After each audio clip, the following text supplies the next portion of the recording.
You have redeemed my soul. C.S. Lewis, a former atheist, wrote in his book Mere Christianity, "My argument against God was that the universe seemed so cruel and unjust.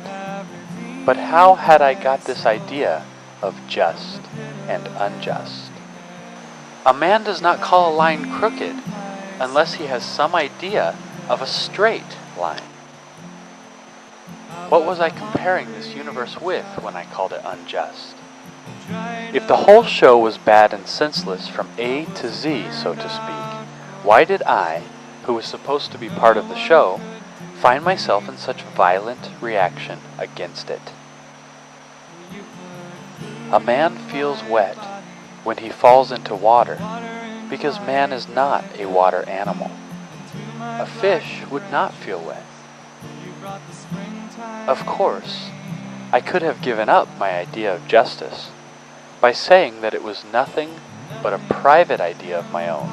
But if I did that, then my argument against God collapsed too, for the argument depended on saying that the world was really unjust, not simply that it did not happen to please my private fancies. Thus, in the very act of trying to prove that God did not exist, in other words, that the whole of reality was senseless, I found I was forced to assume that one part of reality, namely my idea of justice, was full of sense. Consequently, atheism turns out to be too simple.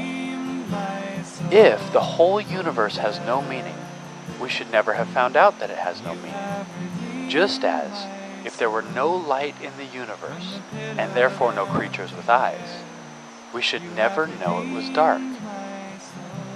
Dark would be without meaning.